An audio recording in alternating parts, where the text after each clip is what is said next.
allow me to read the position of the Center for Women's Resources on RBH2. We raise concern on the proposed amendments to the economic provisions of the 1987 Constitution. Amending the economic provisions is not the solution to address the impacts of the ongoing COVID-19 pandemic to the country's economy, much less to its disproportionate impacts to women. Even before the pandemic, a significant number of Filipino women can be considered as economically insecure. In 2017, the number of unemployed and underemployed women reached 2.88 million. With the implementation of quarantine restrictions last year due to COVID-19, the number of unemployed and underemployed reached 4.3 million or 28.2% of the total labor force of women. It must also be noted that the labor force participation rate of women also decreased from 48.4% in January 2020 to 41.5% in April 2020. We can't be certain that the proposed lifting of constitutional limits on foreign ownership of land, natural resources, schools, media, and public utilities to ensure the flow of foreign investments into the country will generate employment and ensure economic security and full development of women. There are already several measures that essentially aim to liberalize and open up the country's economy to foreign investments. So we have the Foreign Investments Act, the Retail Trade Liberalization Act, the Tarification Act. And yet, job opportunities for women remain a concern. And for those who find work, the available jobs remain low-skilled, labor-intensive, and non-regular. And amid the pandemic, women are also the worst hit. And even with the restrictive provisions of the 1987 constitutions, foreign direct investment has increased substantially since the 1980s. This is data from UNCTAD cited by Ibon.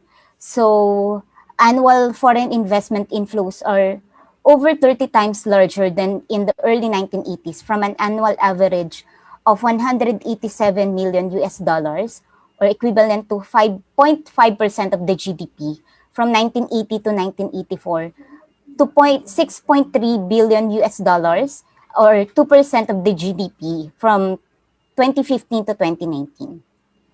However, employment trends of women did not show much increase as foreign investments.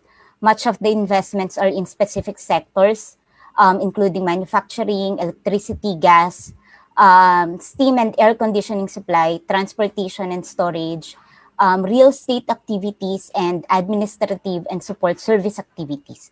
These account for 90.58% of the total approved investments from 2010 to 2018.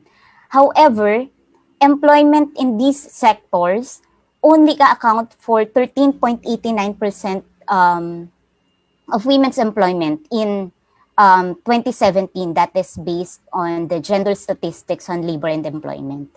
On the other hand, in sectors that employ most women or sectors where women find jobs or livelihood opportunities, such as in wholesale and retail trade, and in agriculture, there is very little foreign investments. In terms of wages, according to the same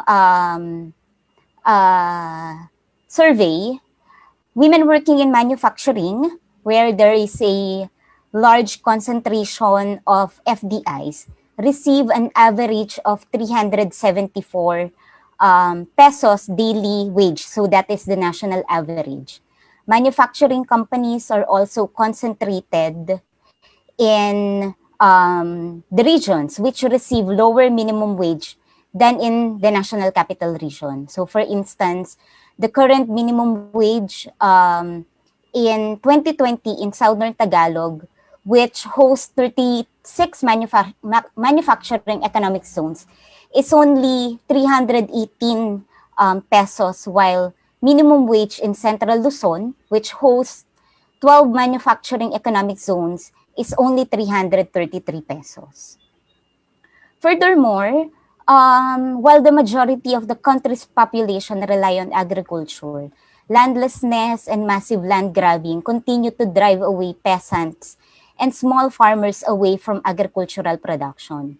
For example, in 10 years, from 2007 to 2017, the number of Filipino women engaged in agriculture has decreased from 2.9 million to 2.25 million, or a reduction of more than half a million, that is 675,000.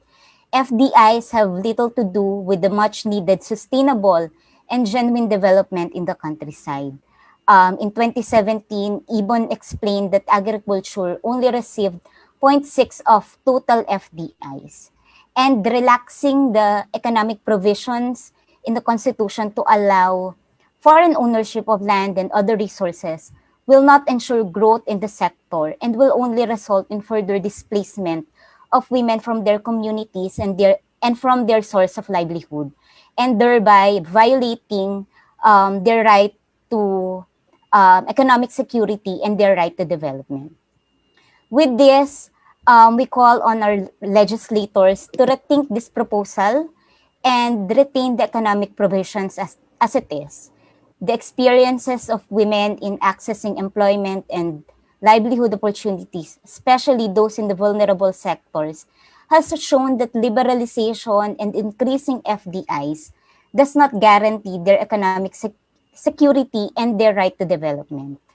Amid the pandemic that we are facing now, what is more needed is to increase public funding on healthcare, to ensure social protection, to raise the much needed wages, to increase state subsidy in domestic agriculture and rural development, and in supporting and building Filipino industry. Thank you and good afternoon.